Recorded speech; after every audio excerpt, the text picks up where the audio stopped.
বৰপেটা চহৰৰ গায়নহাটীত সংঘটিত হোৱা যিটো মাৰ্ডাৰ কেছ আছিলে, য'ত বিপুল গায়ন নামৰ ব্যক্তিগৰাকীৰ মৃত্যু হৈছিলে, সেই সংক্ৰান্তে আমি তদন্ত কৰি পেলাই তিনিগৰাকী আমি ব্যক্তিক আমি আটক কৰিছোঁ। তেওঁলোক হ'ল ক্ৰমে সমীৰণ গায়ন, জিতুল ভূঞা আৰু গণেন দাস। এই তিনিগৰাকী ব্যক্তি গায়নহাটীতে ঘৰ তেওঁলোকৰ, আৰু আমাৰ বিভিন্ন আমি এভিডেঞ্চ আমি পাইছোঁ তেওঁলোকৰ এগেইনষ্টত। আৰু এই যিগৰাকী ভিক্টিম বিপুল গায়ন, তেওঁলোক এই গোটেই চাৰিজন চবেই ইটোৱে সিজনক চিনি পায়, মানে চিনাকি। আৰু কালি আমি জিতুল ভূঞা আৰু গণেন দাসক আমি যোৱাকালি নিশা মানে পুৱতি নিশা আমি এপ্ৰিহেণ্ড কৰিছোঁ, গুৱাহাটীৰ পৰা এপ্ৰিহেণ্ড কৰিছোঁ। আৰু ইতিমধ্যে সমীৰণ গায়নক আমি যোৱাকালি পিছবেলা আমি এপ্ৰিহেণ্ড কৰিছোঁ।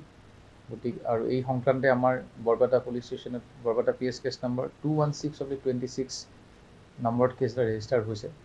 আৰু যিগৰাকী বিপুল গায়ন যাৰ মৃত্যু হ'ল, আৰু তেওঁক এই তিনিগৰাকী ব্যক্তিয়ে ঠিক সমীৰণ গায়নৰ ঘৰৰ ওচৰতে তেওঁলোকে ৰাস্তাত কিবা এটা কথা বতৰাত কাজিয়া লাগিলে, উচ্চ বাচ্য তেওঁলোকৰ মাজত হ'ল, আৰু তাতে তেওঁলোকে মাৰিলে। আৰু যিখিনি আমাৰ তদন্তত আহিছে পোহৰলৈ, চ' কিবা কাঠৰ খৰিৰে মৰা বুলি কৈছে।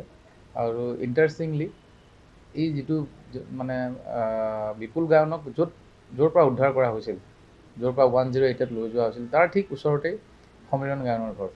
আৰু তেওঁৰ ঘৰত, সমীৰণ গায়নৰ ঘৰত এই তিনিগৰাকী ব্যক্তিয়ে, জিতুল ভূঞা আৰু গণেন দাস, এই নিশাটো ইমান মদ্যপান কৰিছিল। ওচৰতে নামো চলি আছিল, আৰু এনেকৈ তাত মদ্যপান কৰিছিল। মদ্যপান কৰি যেতিয়া বাহিৰত ওলাই আহে, তেতিয়া বিপুল গায়নৰ সৈতে তেওঁলোকৰ কিবা কথাত কথা কটাকটি হয়, আৰু সেই সংক্ৰান্তে চাৰিজনৰ মাজত কাজিয়া হয়। কাজিয়া হোৱাৰ পিছত এওঁলোকে সেই খৰিৰে মাৰে, কোবাই দিয়ে, ভৰিত কোবাই, মূৰত কোবাই, যাৰ ফলত তাত আঘাতপ্ৰাপ্ত হৈ পৰি থাকে। আৰু 108 তাত লৈ যায় হস্পিটেল BMCHত, আৰু তাতে ডক্টৰে মৃত ঘোষণা কৰে। আৰু ইতিমধ্যে আমাৰ OC সদৰ, তেওঁৰ নেতৃত্বত যিটো পুলিচ টীম লাগি আছিলে, তেওঁলোকে আৰু বিভিন্ন ধৰণৰ এভিডেঞ্চ কালেক্ট কৰিছে এই তিনিজনৰ এগেইনষ্টত। আৰু দুই এজনক আমি সোধপোছৰ কাৰণে আনিছোঁ। তেওঁলোকৰ পৰা আমি কিবা তথ্য পাওঁ নেকি চাওঁ। যদি সেই দুজনৰ এগেইনষ্টতো আমি কিবা তথ্য পাওঁ, তো এজ পাৰ ল' আমি একশ্যন কৰিম। ইতিমধ্যে এই তিনিজনক আমি আটক কৰিছোঁ, আৰু তেওঁলোকৰ বিৰুদ্ধে আমি প্ৰমাণো পাইছোঁ, আৰু সেইখিনি আমি একেলগ কৰি আছোঁ। আমি কেছ ৰেজিষ্টাৰ ইতিমধ্যে হৈছে, অনাৰেবল কোৰ্টৰ সন্মুখত আমি প্ৰডিউচ কৰিম, ৰিমাণ্ডত আমি বিচাৰিম।